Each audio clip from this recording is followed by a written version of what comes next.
Contar o Homer, voltar-se para o divino, devolver a primícia, estar de volta à presença do Altíssimo, reconstruindo a cada dia partes de nossa alma e estando completos diante de Hashem para recebermos a dádiva da Torá, a árvore da vida. Preparação para a contagem do Homer. Mahanai.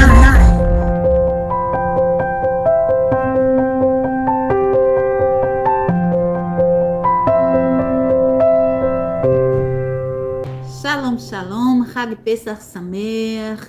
Estamos de volta aqui no canal Mahanai para aprendermos um pouco sobre a contagem do Homer. Como fazer, né? O que significa tudo isso. Baruch Hashem. Deixe um like e compartilhem com pessoas que vocês sabem que têm curiosidade neste assunto, querem aprender sobre o Homer, sobre Pesach, sobre a Torá do Eterno. Baruch Hashem. Então, a contagem do Homer, ela vai durar 49 dias e vai encerrar um dia antes de Shavuot. O povo sai do Egito e durante este período o povo caminha até o Monte Sinai. Quando completa então a caminhada até o Monte Sinai, é justamente os 49 dias que nós iremos então contar o Homer, né? E o Eterno entrega a Torá, né? A Torá vem para o povo, o Eterno fala com o povo no Sinai. Então, o que significa esses 49? No vídeo de Pesach, eu havia explicado para vocês que o povo estava tão assimilado com a cultura egípcia, né? Com a idolatria egípcia, né? O povo estava assimilado com o pecado do povo egípcio da terra de Mitzrayim. E o povo, então, caiu espiritualmente 49 degraus, 49 portões de impureza. O povo, então, estava decaído espiritualmente. Por isso, era necessário, então, que eles levantassem disso, ou seja, que eles subissem de volta para e purificassem suas almas até o portão de Biná. Para chegarmos até Biná, existem 50 portões. O portão de Biná é o 50º portão. E justamente no dia 50, de número 50, né? Foi o dia que a Torá foi entregue para o povo. Biná é a Sefirá, onde nós fomos criados, onde Adam recebeu o seu corpo físico e foi criado ali como um ser humano, ele e Rava, né? Onde teve a queda também. É em Biná que existe o Gan Eden, o paraíso, o jardim do paraíso, onde o homem vivia com a mulher ali, o primeiro casal. Então, naquele local, naquele mundo de criação e de pureza, que está 50 portões acima deste mundo que nós vivemos aqui, espiritualmente falando, o homem despencou para o Malhut. Então, houve uma queda, certo? E quando o homem, então, agora vivendo ali como Israel em Mitzrayim, cai 50 portões para baixo espiritualmente, ele, para receber novamente a árvore da vida, que nós lembramos que estava plantada no jardim do Gan Eden, ali em Biná, para que ele tenha acesso novamente à árvore da vida, que é a Torá, o homem precisou então elevar-se novamente desta queda que ele teve, né? Então, o povo de Israel, ao sair de Mitzrayim, eles começaram então a passar por um processo de elevação espiritual, a aprender mitzvot, a começar a praticar a Torá. Mesmo antes, vocês podem estar lendo ali no livro de Números, ali a gente vai ver o relato. Antes mesmo de chegar no Sinai, o Eterno fala de Shabat, o Eterno fala de Rosh Chodesh, né? Lá no Egito ainda o Eterno fala de Rosh Chodesh, o Eterno fala de Pesach, o Eterno fala de sacrifícios a ele, no caso o Corban de Pesach foi um sacrifício para o Eterno. O Eterno vai exigir milá, brit milá. Tudo isso é mitzvot, é Torá. Ou seja, é a maneira que nós conseguimos retornar para o estado de pureza espiritual, praticando mitzvot. Então o povo sai de Mitzrayim, passa pelo mar. Quando o povo passa pelo mar, é outro mandamento que está cumprindo ali, que é o mandamento da purificação com a água, o mikveh.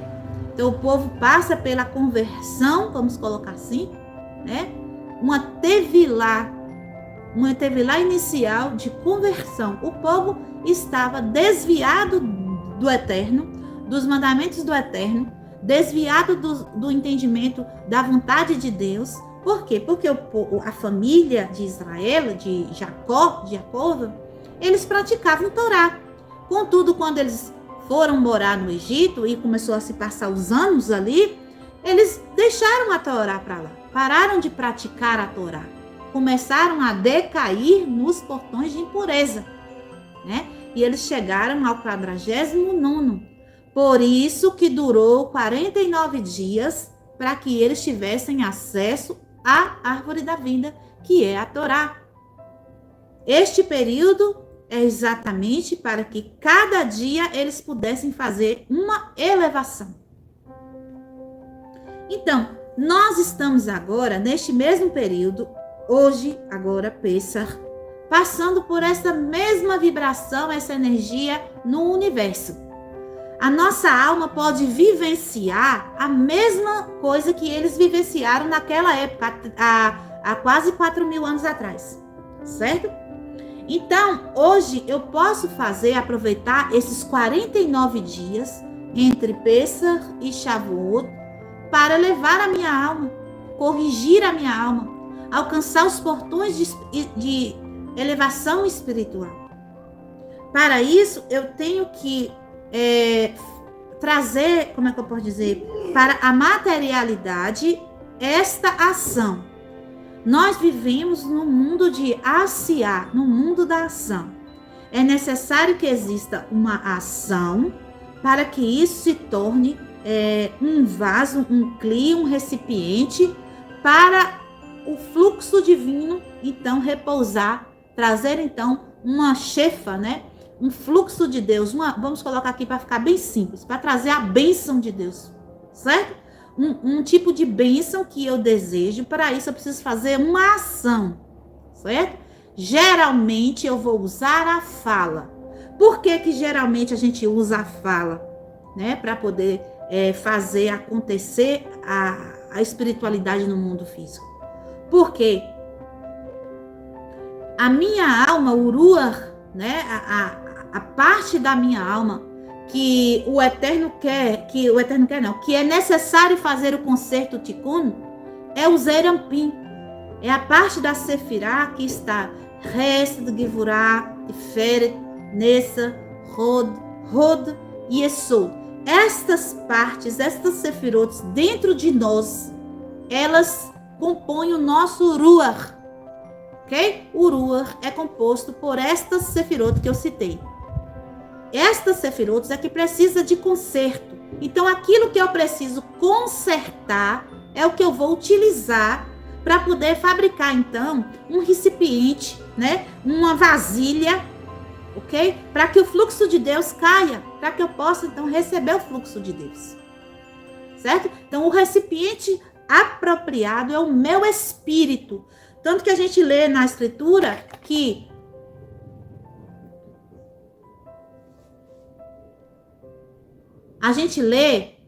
é necessário adorar a Deus, servir a Deus em espírito e em verdade.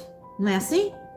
Então vamos pegar esta frase agora e vamos compreender o código por trás. O Ruach que eu estou falando, o espírito que ali está em português, a palavra espírito, é o Ruach que eu estou falando. De Zerampim interno nosso, ou seja, estas sefirotes que estão necessitando de conserto. Eu preciso consertar em mim estas sefirot. É isso que eu tenho que visualizar em mim. Porque Malhut, que é a de baixo, que eu vou precisar elevar ela, trazer ela para cima de novo, ela vai encaixar lá em Biná de novo, ela só vai conseguir se modificar quando o filtro que está entre, aqui vamos colocar assim, aqui em cima está as três que elas são perfeitas, não precisa mexer, que é Keter, Chokhmah, Biná, certo? E aqui entre elas três e Malhut, que é o mundo físico, eu tenho o Zerampim, que é o que eu estou falando, que é o Ruach. Então, eu vou precisar trabalhar o Ruach, porque o Ruach, ele é o canal da emanação das Sefirot de cima. Então, eu vou me preocupar com estas Sefirot. Com isso, eu preciso trabalhar elas neste período de 49 dias. No nosso Sidur, que nós utilizamos, que é o Sidur Sefaradita, né? Na página 160, primeiro eu vou falar onde está localizado para vocês poderem saber. Todo dia de noite fazemos o Arvit. O Arvit, ele começa na página 140, quando não é Rosh Chodesh. Quando é Rosh Chodesh, ele começa na página 136. Aí a gente vai falar o Terrilim de Rosh Chodesh. Quando não é Rosh Chodesh, a gente começa a fazer o Arvit todos os dias, depois que fica de noite, né? A gente tem o calendário Mizman, depois vocês sempre estejam olhando os horários das rezas. Então, a gente vai começar na página 140. Quando eu chego na página, pega o seu Sidur para você localizar comigo, ok? Se possível, pegue também um lápis ou uma canetinha para anotar o que eu estou falando. Então, aqui, ó, quando você chega, depois da Midá, vem o Yerishem, que a gente fala na página 154. Se você estiver fazendo sozinho, não vai fazer o Kadish, pula o Kadish, vai para a página 156, vai ter o Teilim de Pessah, que é o Shir Lamalot, é o Salmo 121. Todos os dias nós vamos cantar este salmo, depois, né, durante o Arvit, como eu estou falando aqui para vocês, durante todos os 7 dias de Pessah, ok? A partir de hoje à noite a gente já começa a louvar. Então, assim, quando a gente canta esse Teilim, aí aqui no nosso Sidurim, no nosso Sidur, vai estar escrito assim, ó, entre Pessah e Shavuot, recita-se a Sefirat HaOmer na página 160. Então, cantou esse Teilim, vai para a página 160. Para terminar o Arvit, ainda falta o Aleino, certo? Deixa o Aleino, não fala o Aleino, vai para a página 160. Quando chega na página 160, tem o Lechem Ehud, que é a trança dos nomes sagrados de Deus, que tem que falar antes de falar Abrahá, certo? Se você estiver sozinho, não fala assim, onde tem assim, o Razan diz, não precisa falar, porque isso é quando está o grupo, certo? Então você vai pular a parte onde diz o Razan diz. Você vai para Baruch Atah Hashem, que já é a bênção do homem, ok? E aí depois você vai mencionar o dia correspondente. No caso, hoje, tá aqui, ó, é o dia 1, então eu vou falar aqui, hoje, em português aqui, por exemplo, hoje é dia 1 do homem. Você vai dizer dessa forma. Pode falar em hebraico também, mas é importante que diga em português. É importante que nós digamos na língua que nós compreendemos. Se você compreende o hebraico, você pode dizer somente em hebraico. Mas se você não compreende ainda as palavras em hebraico, você pode dizer as palavras em hebraico no transliterado, mas é importante você falar na sua língua de origem para que a sua alma escute. Hoje é o dia 1 do homem, certo? Aí, aqui tem uma listinha no Sidur, aqui na página 161, 162, para cada dia. Cada dia você vai falar o dia correspondente. Não precisa falar os dias anteriores, somente o dia correspondente. Hoje é o dia 1, amanhã é o dia 2 e assim vai. Entendeu? Aí depois que termina de dizer isso, na página 163 tem mais uma bênção. Aí vai falar o Harahman. Essa bênção, Baruch Hashem, terminou. Tem o Salmo 67, que é o Maguen da Vida. É bom falar este salmo olhando para a Maguen aqui que tem no final na capa final e na capa inicial do Sidurim, tá vendo? Se você tiver como ler aqui, leia aqui. Se você não tiver como ler aqui ainda, então leia no transliterado este salmo. Depois tem Ana Berroa, faça a recitação de Ana Berroa. Se você quiser cantar, você pode cantar, mas não deixe de recitar, ok? É importante recitar. Fala a última frase de voz baixa, certo? Terminou o Ana Berroa, volta para terminar o Arvit com o Aleino, ok? Terminou o Aleino, pronto, terminou a reza da noite. Todos os dias, a partir de hoje, durante o Arvit, você fazendo sozinho ou você fazendo com a congregação, é necessário contar o Om. Mas, agora que você está com a sua canetinha que eu falei para você pegar, você pode anotar aí do lado, cada dia que nem eu falei aqui, ó, por exemplo, a gente vai consertar o zerampim da gente, né? Eu falei para vocês. Então, primeiro dia, eu vou consertar o quê? Hesed, Shebe, Hesed. Eu vou consertar, porque dentro de Hesed, dentro de cada sefirá, existe mais 10 sefirot.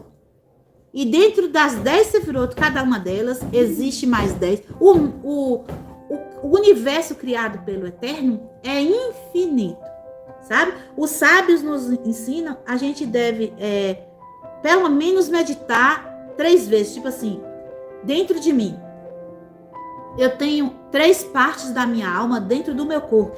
São 5 partes da alma, 3 estão no meu corpo. Nefesh, Ruach, que é o que a gente vai mexer, e Neshama, que é a parte da alma de consciência, certo? Então, estas 3 partes, cada uma delas tem 5 partes. A Nefesh tem Nefesh de Nefesh, tem Ruach de Nefesh, tem Neshama de Nefesh, tem Hayá de Nefesh e tem Yeridá de Nefesh. Aí dentro da Nefesh, vai ter 5 partes. Vai ter Nefesh de Nefesh de Nefesh, Nefesh de Ruach, Nefesh de Neshama. E assim vai. Como eu posso dizer para vocês? O Eterno é infinito. Então a criação dele é muito grande. Se você for parar para poder pensar nos detalhes, não tem capacidade, o nosso cérebro não tem a capacidade para raciocinar a dimensão das coisas do Eterno. Porque o Eterno, o nome dele já fala, ele é eterno. Entendeu? Então, cada dia eu vou consertar um pedacinho. Então, anota aí. O primeiro dia é Hesed, Shebe Hesed. Baruch Hashem. Aí eu tenho que saber o que é Hesed, né? O que é Hesed? Hesed é a bondade de Deus. É a misericórdia de Deus. É a paciência de Deus, né? E aí, é o amor. Vamos colocar assim, para ficar bem mais fácil de a gente compreender. Ter o pensamento de amor e bondade dentro de mim. Trabalhar isso dentro de mim. Amor e bondade dentro do meu amor e da minha bondade. O meu amor, ele está como? Ele está equilibrado? Tipo assim, vou dar um exemplo. Se a bondade, ela estiver muito para a direita, né? Ela estiver muito para a direita, o que acontece? A pessoa vai exceder na bondade. Né? Tipo assim, vai começar a abrir mão de disciplinar. Vamos colocar exemplo com os filhos, certo? Mas pode ser com qualquer coisa. Pode ser com a gente mesmo. Por exemplo, vamos botar o exemplo com nós mesmos, certo? Vamos deixar os filhos quietos. Vamos falar com a gente mesmo. Por exemplo,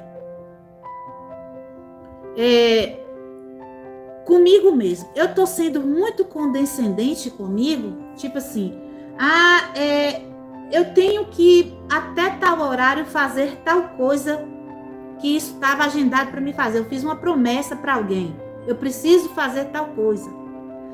Mas eu tô tão cansado porque eu trabalhei tanto ontem. Fulano vai entender. eu não vou não. E quebra a promessa, sem antes mesmo ter, como é que eu posso dizer, ter pedido para que adiasse o compromisso, sabe? Essa condescendência demais, esse passar a mão na cabeça, você tá entendendo? Então a gente tem que corrigir isso dentro de nós. A bondade da nossa bondade. Como é que tá? Tá muito condescendente ou ela tá muito pequena? Tipo assim, não tem bondade nenhuma quase. Não vou fazer isso para ninguém. Eu não sou empregado. Eu não quero ajudar ninguém, ninguém me ajuda. Eu só faço se fazer para mim. Eu só faço se me pagar, né? Eu só vou se quando eu chamar for também. Porque quando eu chamar não for, nunca mais eu vou, né? Então não é uma coisa incondicional, está sendo condicional, ou seja, só faz devido um pagamento ou uma retribuição, né? Então a gente tem que corrigir nossa resta. A nossa resta, ela tá como? Ela tá muito exagerada para a direita ou muito exagerada para a esquerda? Então o pensamento hoje, quando eu falar hoje à noite, né? Que vai ser amanhã durante todo o dia esse pensamento. Tem outra coisa que eu queria falar para vocês, que tem Abrahá, como eu falei, para fazer a fala, né? Para trazer para o mundo físico o recipiente para isso. Tem um Abrahá. Se você fizer no horário da noite até a meia-noite, você fala Abrahá. Se por algum motivo você se esqueceu, aconteceu alguma coisa, você estava sem o material para leitura, né? Você não conseguiu fazer a recitação do Homer durante a noite até a meia-noite. Então, no outro dia pela manhã, você pode fazer antes do horário da Minhá. Só que não vai poder fazer Abrahá, certo? Vai simplesmente falar: hoje é o dia 1 do Homer.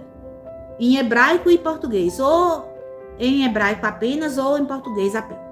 E aí você vai com a tabelinha, como eu falei para vocês, por exemplo, dia 1, Hesed Shebechesed. Dia 2, Gevurah Shebechesed.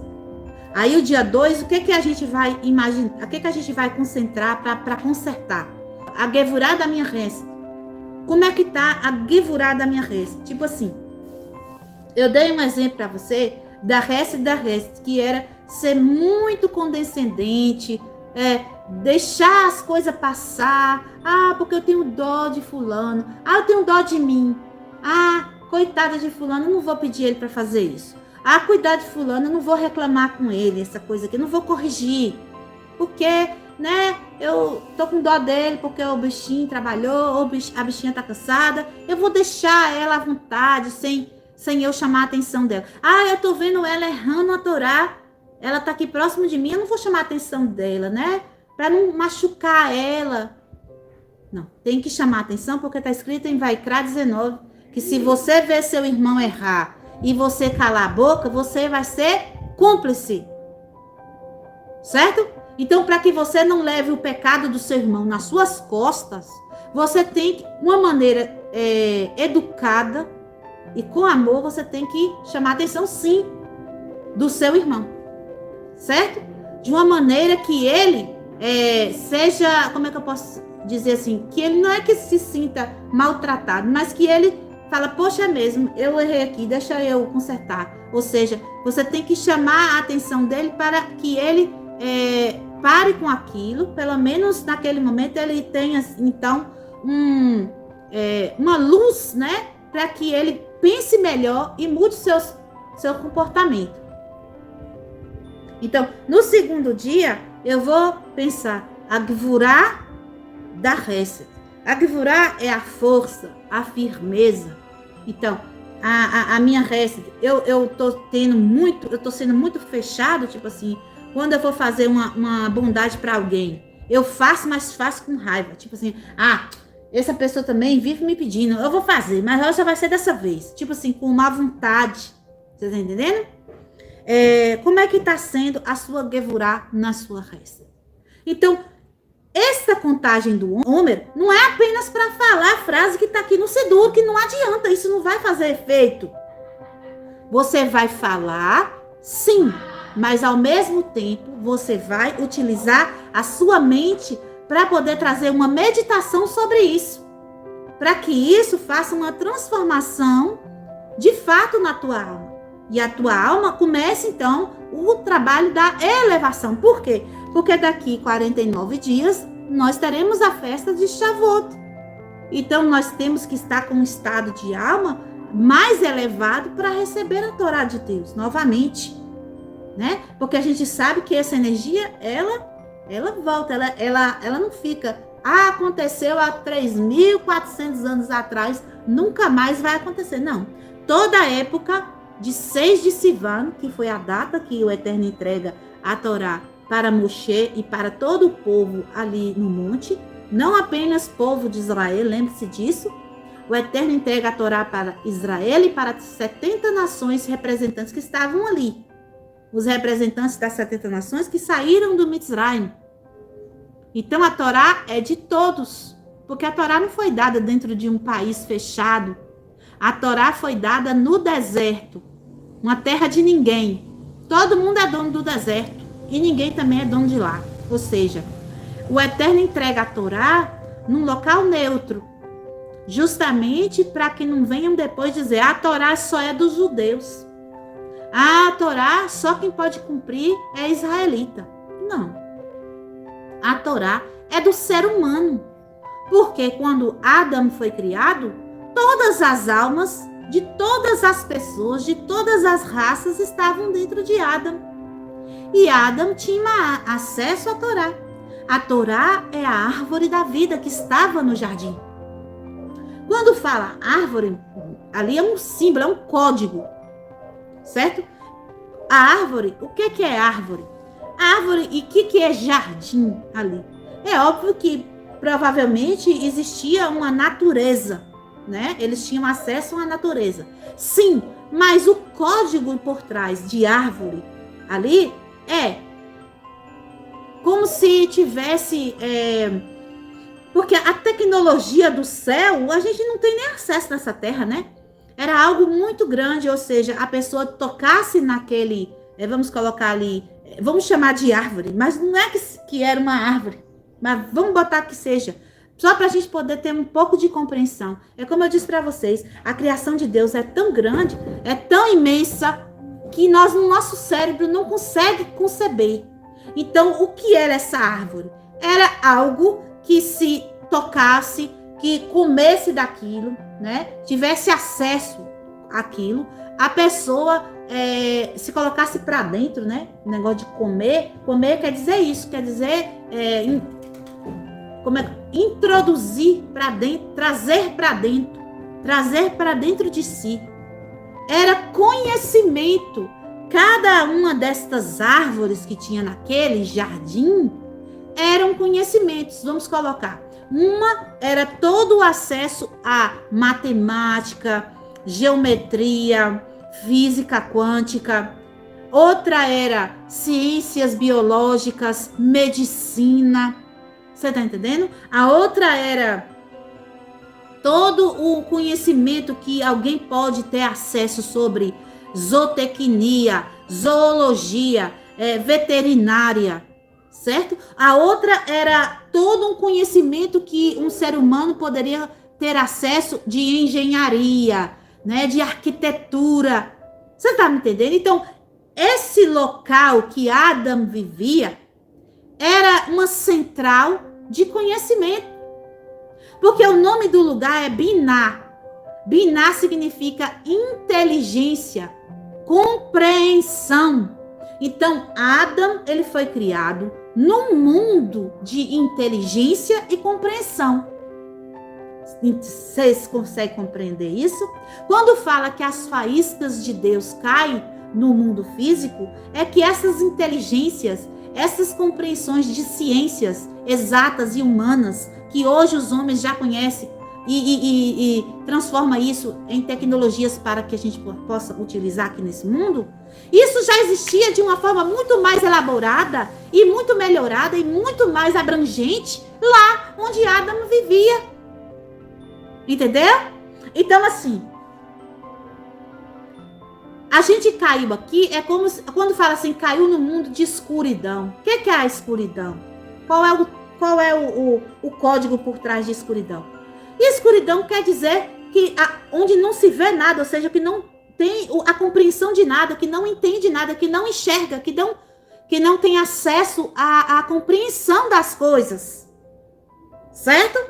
Então, se eu e você conseguirmos alcançar o paraíso novamente, nós vamos então abrir nossa mente para coisas muito avançadas que neste mundo a gente não vê. Maneira de construir construções muito, sabe, como é que eu posso dizer, muito mais elaboradas e com materiais mais resistentes, mais confortáveis, alimentos melhores, tanto que o maná que cai do céu, né, é um alimento que é contado pelos nossos sábios, que ele entrava completamente no corpo da pessoa, não existia expulsão de excreção nenhuma do maná. O maná, ele entrava todo para o organismo da pessoa, ele era todo absorvido. Então, neste mundo que Adão foi criado, as coisas eram perfeitas. Aqui não. Aqui você come o alimento e você tem que ir até o banheiro, porque você tem que jogar fora 80% do que você comeu. Não é assim? Por quê? Porque o alimento não é perfeito. Ali o que você come não serve completamente para nutrir o seu corpo. Grande parte daquilo é casca. Como é que eu posso dizer? Uma substância que não é nutriente para o corpo, né? Que é o que? É algo que tem que ser posto para fora. Porque se ficar dentro da gente, a gente morre. Não é assim? Se você manter as fezes no seu corpo, sem botá-la para fora, aquilo vai matar o corpo, vai destruir o corpo da pessoa. Então é isso. Nós estamos nessa luta para voltar para casa. Nossa casa é perfeita, certo? Temos que aprender a trabalhar a nossa alma, para que a nossa alma esteja numa elevação tão sublime que esse corpo já não precise mais, ou seja, ser veículo para ela. E nós possamos então descolar dele e voltar para casa. Entende? Então tá. Então o Homer é uma chance que Deus está nos dando todos os anos de nós fazermos isso com bastante consciência e kavaná. Utilize a kavaná, que é a intenção, para a contagem do Homer. No terceiro dia, né, vai ser Tiferet de Hesed. No quarto, Netzer de Hesed. No quinto, Hod de Netzer de Hesed. E no sexto, Yesod de Hesed. E o sétimo, Malchut de Hesed. Aí, quando a gente vai para o oitavo dia, a gente entra em Hesed de Gevurah. E assim a gente vai fazer. A gente vai destrinchar todas as sefirotes de nós. E cada vez a gente vai vendo, como é que eu posso dizer, aquilo que vai necessitar ser trabalhado dentro de nós nestes aspectos. A contagem do Homer. Lá naquele tempo, né, o povo na terra de Israel, eles levavam para o templo sagrado, na época de Shavuot, os Homers, o que é Homer? Homer é uma quantia, Homer é como se fosse assim, um peso, vamos botar assim, de cevada, né, da plantação. Você tira ali alguns galhos e você amarra aquilo ali como um feixe, e uma certa quantidade era um Homer, certo? Então, quando o templo existia, era levado para o templo, durante esse período, realmente um Homer, uma quantidade de cevada, ou de trigo, ou da plantação, para que isso fosse movimentado diante de Deus. Porque, como eu falei para vocês, é necessário uma ação neste mundo que vivemos.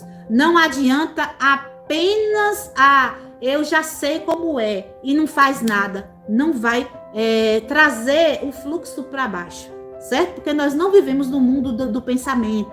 Nós não vivemos nos mundos superiores espirituais. Nós vivemos no mundo de materialidade, fisicalidade, ação. Precisamos fazer, então, algo no material para que aquilo funcione.